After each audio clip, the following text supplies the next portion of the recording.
एक आदमी अपने दोस्त के घर गया और दरवाजे की घंटी बजाई तो एक बच्चा बाहर आया। आदमी बोलता है, बेटा पापा घर पर हैं? बच्चा बोला, अंकल पापा तो बाज़ार गए हैं। आदमी बोला, चलो बड़े भाई को बुला दो। बच्चा बोला, जी वो क्रिकेट खेलने गया है। आदमी बोला, बेटा मम्मी तो होंगी घर पर? बच्चा बोला, जी वो पार्टी में गई हैं। आदमी गुस्से में बोला, तो बेटा तुम घर पर क्यों हो? तुम भी कहीं चले जाओ। बच्चा बोला, जी मैं भी तो अपने दोस्त के घर आया हुआ हूँ।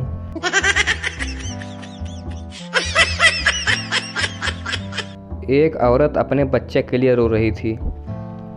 संता ने औरत से रोने की वजह पूछी। औरत ने कहा, मेरा बच्चा बीमार है और मेरे पास दवा के लिए पैसा नहीं है। संता ने 2000 का नोट दिया और कहा, जाओ दवा ले लो और 100 रुपये का दूध भी ले लेना, बाकी जो पैसे बचे मुझे वापस दे देना। औरत थोड़ी देर बाद दवा और दूध ले आई। बाकी के 1500 रुपये संता को वापस कर दिया। संता बहुत खुश हुआ और सोचने लगा कि नेकी कभी बेकार नहीं जाती। डॉक्टर को फीस मिल गई, बच्चे को दवा मिल गई और मेरा नकली नोट भी चल गया। कोर्ट में केस चल रहा था।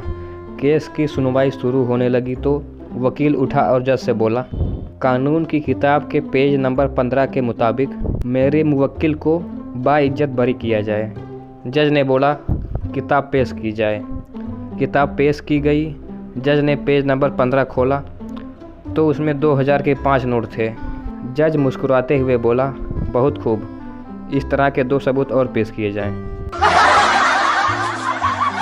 एक अमीर लड़के को स्कूल में गरीब परिवार पर निबंध लिखने को कहा गया। उस लड़के ने लिखा, एक गरीब परिवार था, पिता गरीब, माँ गरीब, बच्चे गरीब। परिवार में 4 नौकर थे, वह भी गरीब। स्कॉर्पियो कार थी, वह भी टूटी हुई। उनका गरीब ड्राइवर बच्चों को उसी टूटी कार में स्कूल छोड़ के आता था। बच्चों के पास पुराने iPhone 7 के मोबाइल थे। बच्चे हफ्ते में सिर्फ 3 बार ही ताज होटल में खाते थे, बाकी दिन घर पर। घर में केवल 2 AC थे और वो भी सेकंड हैंड। सारा परिवार बड़ी मुश्किल से ऐश कर पा रहा था। संता अपनी बकरी को बस में ले जाने लगा तो कंडक्टर ने मना कर दिया। संता बकरी को बुर्का पहनाकर बस में ले गया और कंडक्टर से बोला, ये मेरी नानी हैं, बुढ़ापे की वजह से झुक गई हैं। थोड़ी देर बाद बकरी ने पॉटी कर दी। पास में लड़के ने बोला, ओए तेरे नानी की रुद्राक्ष की माला टूट गई।